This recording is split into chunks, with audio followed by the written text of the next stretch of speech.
w Spe Salvi, pisząc w 2007 roku, papież Benedykt XVI zwrócił uwagę na to, iż według papieża Dostojewski miał rację w braciach Karamazow, wskazując, iż miłosierdzie nie jest tożsame z wyzbyciem się sprawiedliwości. I te sny, te marzenia niektórych interpretujących niebo jako miejsce, w którym najpodlejszy i najniższy z ludzi zasiądzie na równi z najsprawiedliwszym i najcnotliwszym z ludzi, były pozbawione odniesienia do rzeczywistości. I w ogóle, jeżeli uważnie czytamy braci Karamazow, zauważyć można, że często powtarza się taki zwrot właśnie o snach, o marzeniach. Nawet oczywiście jest pod koniec książki sławny sen Iwana, w którym rozmawia z diabłem, ale ten sławny, literacko sławny sen przesłania nieraz fakt, iż co chwilę właściwie mowa jest między postaciami o tym, o czym ktoś marzy. Bądź też mówi się o Twoim marzeniu, moim marzeniu, ich marzeniu. I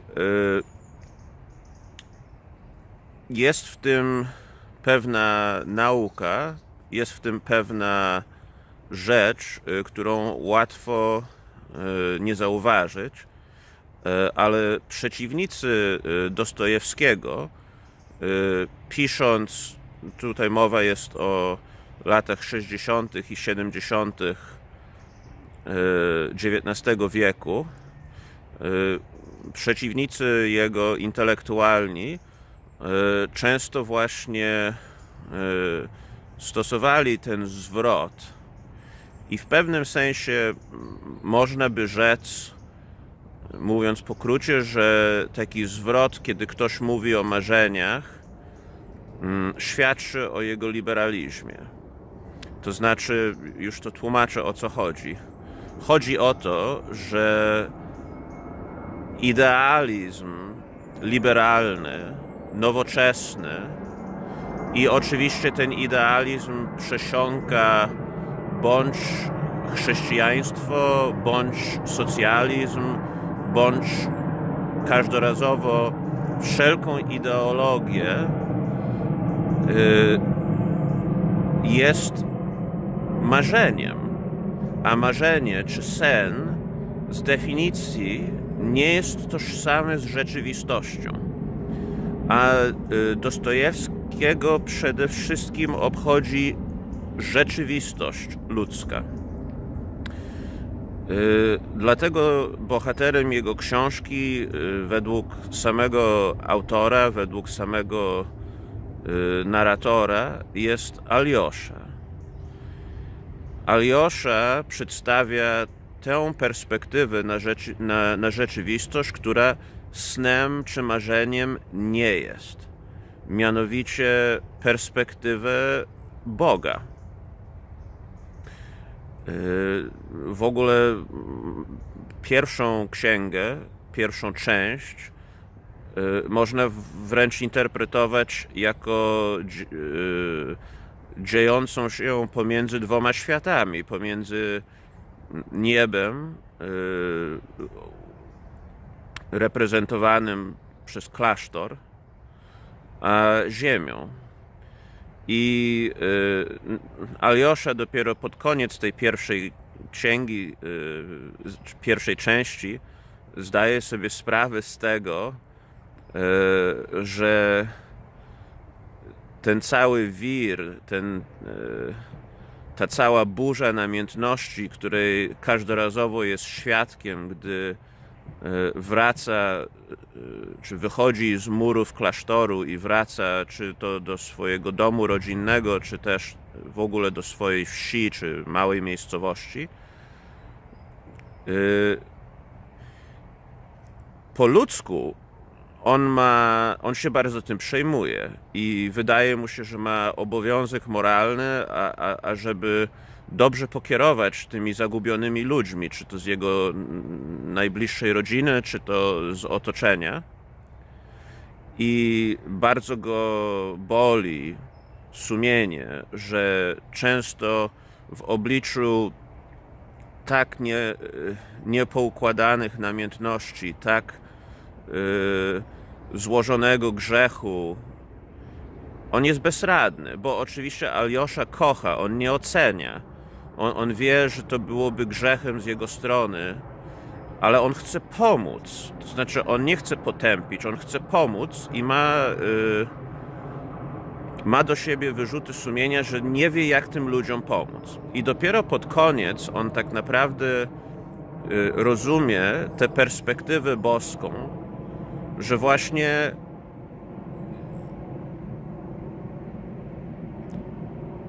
wolność.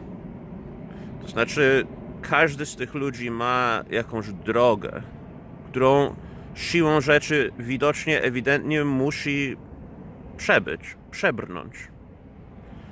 I wszystko jest w rękach opatrzności. I spogląda na nich z humorem nagle.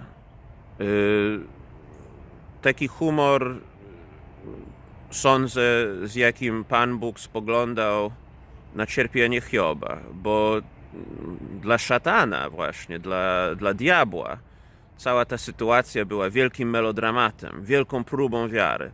A Pan Bóg wiedział od początku, że Hiob się nie zawaha. I z perspektywy ludzkiej to, co się działo Hiobowi, to jedna wielka melodramatyczna tragedia. Z punktu widzenia Pana Boga to jeden wielki żart. Żart popełniony przeciwko i na złość szatanowi. I Aljosza też dochodzi poniekąd do podobnego wniosku. Czy my dochodzimy do podobnego wniosku? Czy my jesteśmy zdolni dojść do podobnego wniosku? Nowoczesny świat chlubi się właśnie tym, że pozbył się wszelkich zabobonów i jest bardzo racjonalny. Ale proszę zauważyć, że tak naprawdę to świat współczesny, nowoczesny, który wyzbył się tego, co uznał za zabobonne, chwycił się kurczowo marzeniu, całemu procesowi snu. Każda postać w Braciach Karamazow poza Aljoszą, czyli każda postać, która jest maksymalnie oddalona od Pana Boga, żyje w śnie. Wydaje im się, że to, co robią, jest jakimś poszukiwaniem szczęścia.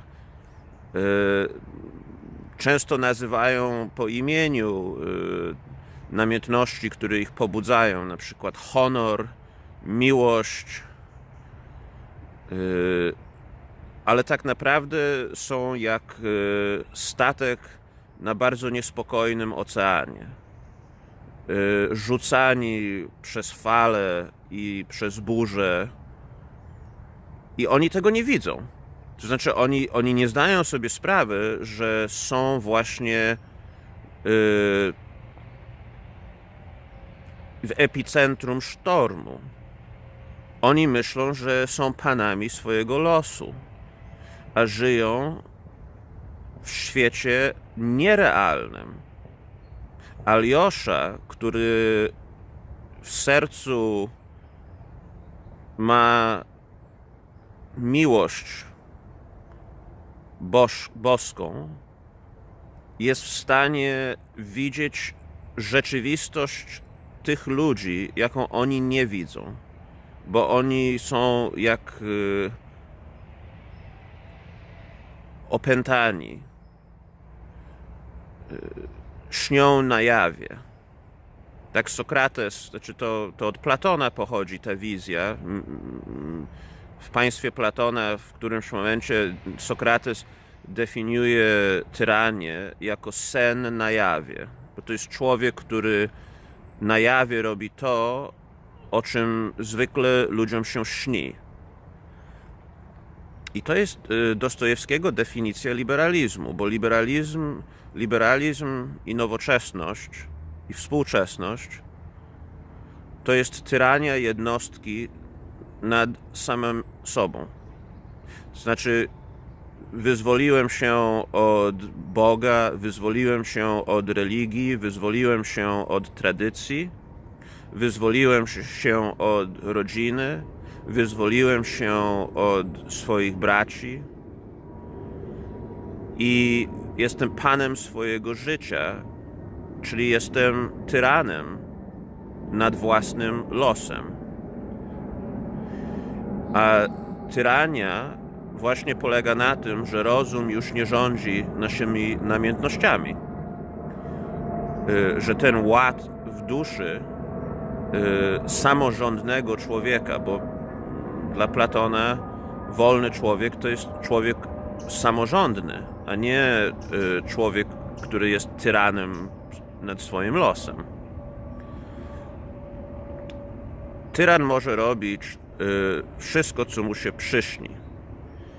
I w którymś momencie, bo tak początkowo każdy z tych postaci w braciach Karamazow zapewne ma takie złudzenie, że stara się urzeczywistnić swych marzeń.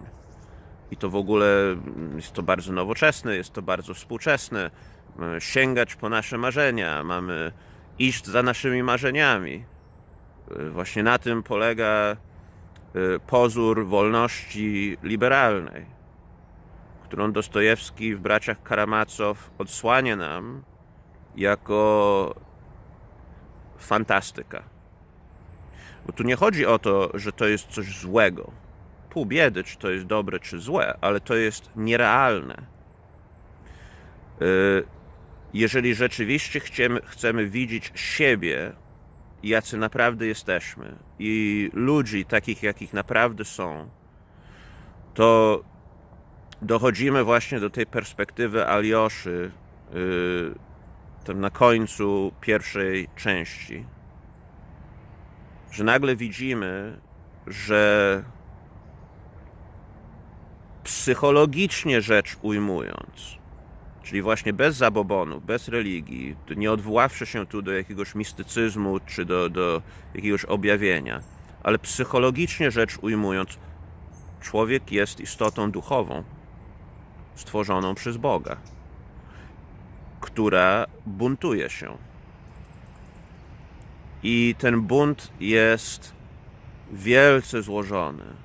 Jest tak złożony, że to, co jest zniewalaniem samych siebie, nazywamy wolnością jednostki. To, co jest udręką, nazywamy pędem za szczęście. To, co jest koszmarem, nazywamy miłość.